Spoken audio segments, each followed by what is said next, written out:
So this song appeared on the biggest selling album of all time. It's the most rockin' single that this legendary band ever did. And it came out of a very funny situation. While in the back room of a place that he used to gig at, today's legendary songwriter was really thirsty and he was searching for something, anything to wet his whistle.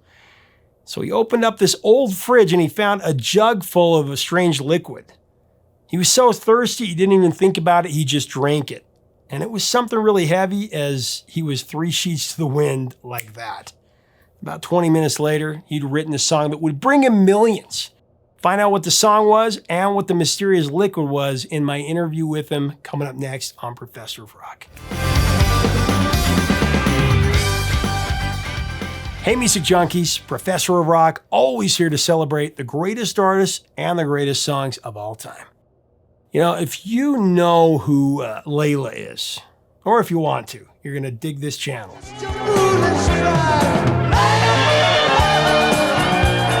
We give you the answer to that every day. Make sure to subscribe below so that you don't ever miss our episodes, our daily features, and click the bell and all that kind of stuff.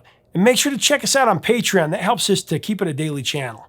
So it's time for another episode of our series Revelations. This is where featured artists reveal rare stories about their greatest songs, greatest albums, insightful interviews that tell the real stories and put you really on the couch where you'll feel like you're experiencing it in real time. On this installment of Revelations, we talk with a great American songwriter, actually Songwriter Hall of Famer, Jack Tempchin, who wrote many classics in the 70s and 80s, especially his work with one of America's greatest bands, Eagles.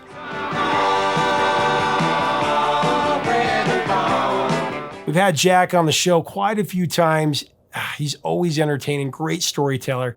As you probably know, Jack was a close friend and collaborator with the late Glenn Frey, having written or co-written several Eagles classics, including Peaceful, Easy Feeling and Already Gone. Peaceful, easy feeling. And he co-created many of Glenn's solo hits, including You Belong to the City, True Love, and also Smuggler's Blues. 'Cause you belong to the city. You're like an open book, and it was true love. It's the nature of the business, it's the Smuggler's Blues. Here Jack tells the amusing story of creating Eagles rock classic Already Gone from the 1974 double platinum album On the Border. This rocker went to number 32 on the Hot 100. And that same year, it would also appear on Eagles' greatest hits, their greatest hits, 1971 and 1975, which is currently the biggest selling album of all time in America. And Jack had 2 songs on that, so he does okay with the royalty checks. This rock song actually started as a country song, but Glenn Frey wanted to blow it out and it became one of their best rockers.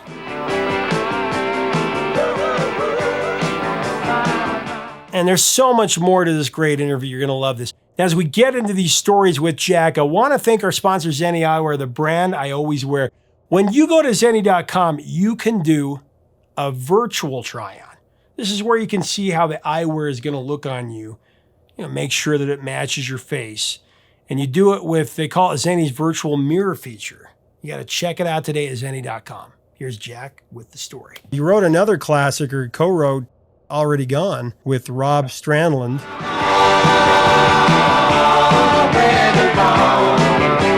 That went to number 32 on the Hot 100 and number 12 in Canada, but that, another song that the Eagles do almost every concert. It's been a staple of their compilation albums. And what inspired that song? Rob Strandland and I wanted to write a country song, and I grew up in San Diego in the suburbs.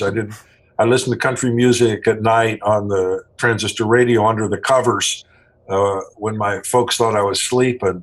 But I loved a lot of the country songs, and I was running a place called The Back Door at San Diego State University, a big coffee house. And it was supposed to be a bowling alley, but they didn't have the money to finish it off. So I took it over and was running it.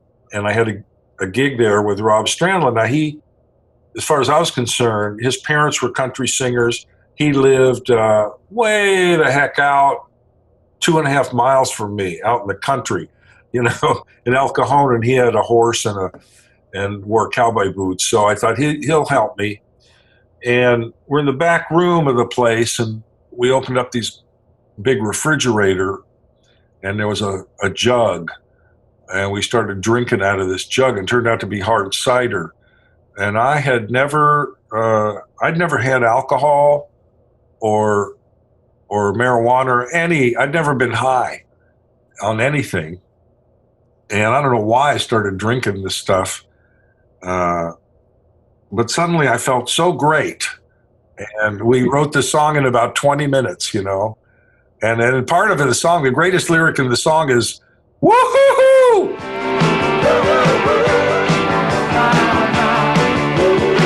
I just felt so good. And then we got on stage and we did the song, pretty much forgot about it. And I don't think I even did it much after that. I did it one other time. I was playing at a place in Escondido, California called In the Alley. And I was opening for a guy named Jackson Brown.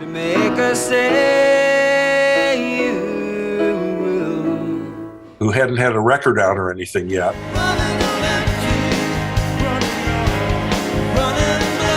I'd met him before. So I went and grabbed him and I said, man, I just wrote this song and I want you to sing it with me on stage.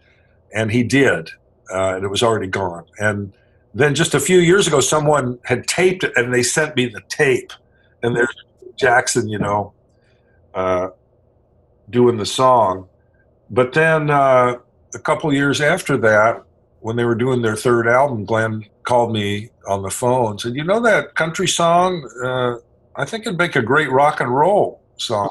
And I go, yeah, sure. And then the next day he held the phone up to the speakers and the big speakers in the studio, and boom, there it was.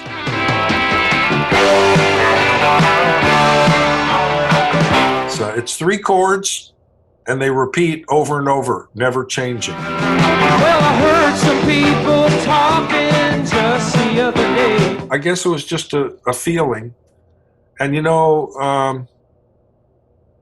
only kind of got drunk or high on alcohol that time and one other time. You'd think I would have just kept doing it. If you do something and write a big song, you think, but I never did it again. So there you go. That's when they switched their producer. They were working with Glenn Johns and Bill Szymczyk. And that, of course, was a huge collaboration with Bill Szymczyk that was very fruitful after that. And a new guitarist, Don Felder, as well, played a Les Paul special on that.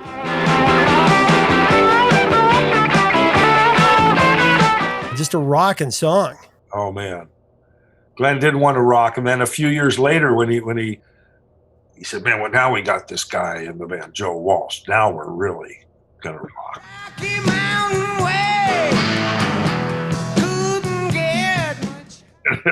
So. That also has been covered. Tanya Tucker also had a chart hit with it as well. Well, I heard some people talking just the other day. That was nice. Yeah, it was on the Common Thread album, I think. Wilson Phillips also covering it. Actually, just looking up the lyric here, there was a certain lyric I wanted to ask you about. The letter that you wrote me made me stop and wonder why, but I guess you felt like you had to set things right. But I guess you felt like you had to set things right. Just remember this, my girl, when you look up in the sky, you can see the stars and still not see the light. That's right. Remember this, my girl, when you look up in the sky. Love that lyric. I think a lot of that second verse was Rob Strandlin about the letter and all. And then I think I kind of got in it where it was, you can see the sun or you can see the stars, but you're not seeing what it's really about. And I'm out of here. So. See the stars and still not see the light. And I like to think of the song as so much of pop culture is about don't give up. You're flunking out of school, work harder, keep working, keep focusing, keep at it, keep doing it. But a lot of times it's better just to give up and blow it off. And nobody says that ever, except for this song. It's kind of going, this isn't working out, and I'm out of here. I think I read somewhere that when you sent the tape to Glenn Frey, that it meant something to him because he was just getting out of a relationship and had those similar feelings. Well, I don't know, because I don't think I ever sent him a tape. He was there that night, I think, when we wrote it, and he had just heard me do it. I don't think he didn't even have a tape of it. Because I'd read a story that you had sent it to him or something like that. That must not be correct, because he in an interview he had said something like, yeah, when I was getting ready to record that song, it was one of those songs that really worked for me because I was just getting out of a relationship and feeling all those emotions. Yeah. What stands out to you about Glenn that that people should really know? I mean, we've talked about some things about him as a musician, how incredible he is, not only as a musician, as a vocalist and a songwriter, but what about him personally? And I thought a lot about it too, and even before he died, because I was kind of reflecting on all the years, and there was a couple things really. To me, and I mean, everybody has a different relationship with people. I never worked for Glenn. I was always a partner with him and a friend with him. But he was incredibly honest. That's one thing. He would pretty much always tell you, well, I still like you, Jack, but not as much as I did before. If you'd had a disagreement or something. But he was incredibly honest all the time. And I think of basically two people in my life that I would call stand-up guys. And one of them was him, and one of them was my dad. And so it'd be like, no matter how big or important he was, if he said he was going to show up at 2:00, he would either show up at 2:00 or he'd call me and said, hey, I hate to disappoint you, but something came up and I'll be late. But he would never just not show up and not call or anything. And he followed through like a real stand-up guy, like a real man. Everything and I'm talking about 47 years of experience with him, not just when he was big time and famous, but when he didn't have any money and when he was just like me there. And so the whole thing. So it's very special. You can only appreciate something like that when you look back over the whole thing and you see it. Your life's a book and it seems to be just haphazard. And then when a person dies, the book's closed and that was it. And I look at the whole thing and go, man, this was a hell of a guy. Well, he'll live forever. That's what's really cool about this, is that what is the saying that death is really when the memory or the last person that has a memory of you is gone. That's death. That'll never happen with Glenn. Probably not.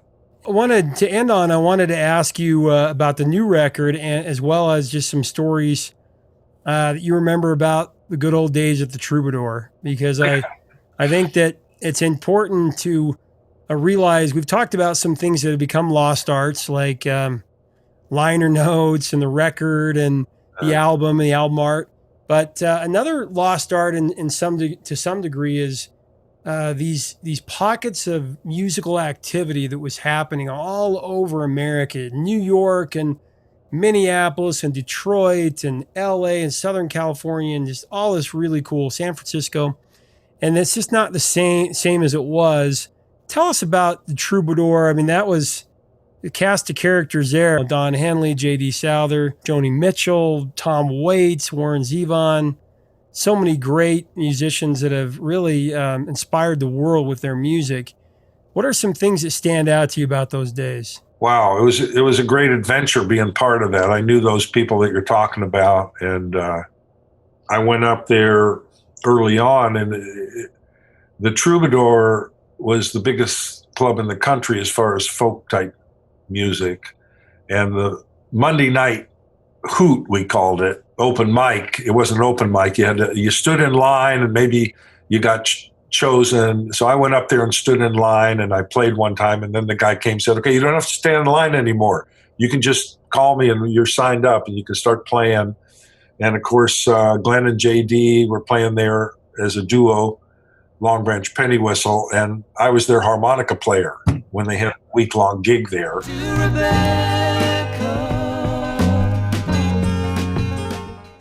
And that was really cool.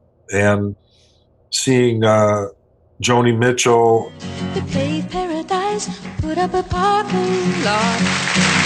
I saw Elton John played his first gig in America there. I've no wish to be living. Tom Waits. All my conversations now, I just be talking about Linda Ronstadt. I thought I knew what I knew. So I was usually in the bar, but the bathroom was in the club. And of course, they have to let you use the bathroom because you're in a bar. So they'd have to let you go in the club, walk all the way down, and you could be seeing what was going on stage, you know. And it was just, I thrive on a musical scene of people. It gives me ideas, helps me create, makes me want to do things, and that was the most incredible scene of creativity. And every time you saw somebody, you go, wow, I want to write something like that, or I want to, and the Troubadour was just the maximum scene at that time.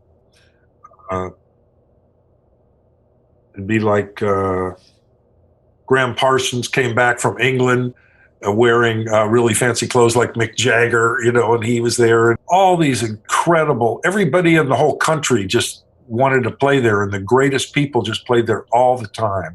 And even sitting in the bar, you just would meet all these people.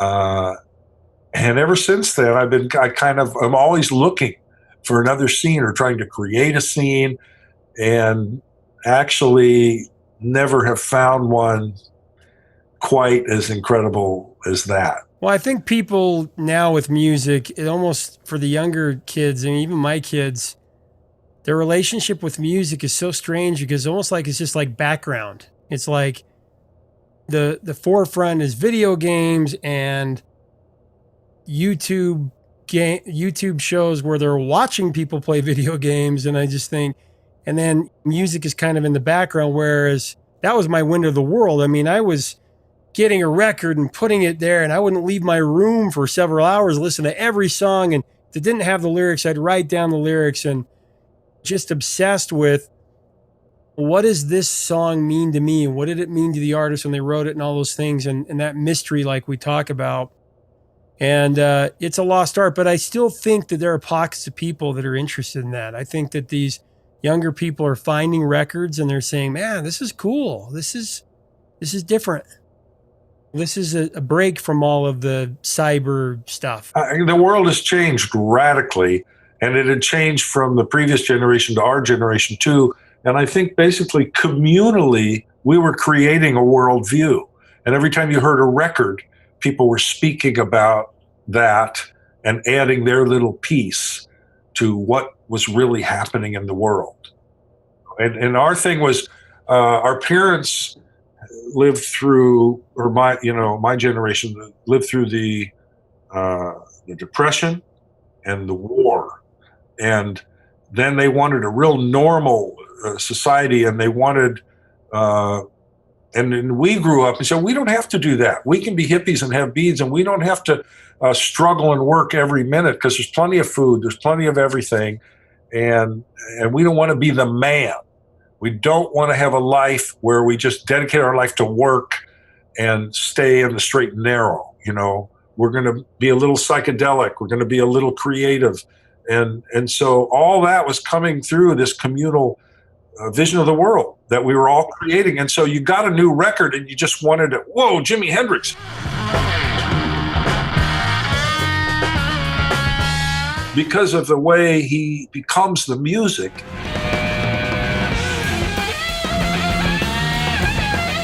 He's talking about that. And everybody who came along added their little thing. And so you studied it, and it was just important to who you were. And you can't expect, I mean, the world's different now, you know, and I'm sure there's still a lot, and people can go back and discover what we did. And some people, I think, are doing that for the time now. This is a really much more complicated time to create a world vision because the world is very confusing and very complicated. But it was a very, very strong, powerful, beautiful thing. The whole 60s and then the 70s and 80s that followed that, and what was being created was just awesome. And we thought so at the time, and it turns out that, yeah, it was right. Hey, thanks so much for watching. Leave us a comment about Jack Tempchin, Eagles, and this amazing classic rocker below. What are your favorite Eagles songs? What did you think about him drinking the hard cider? Love that story. Let's have a great discussion below. If you like our content, we invite you to subscribe. We invite you to Patreon. We invite you just to be a part of this community any way you can.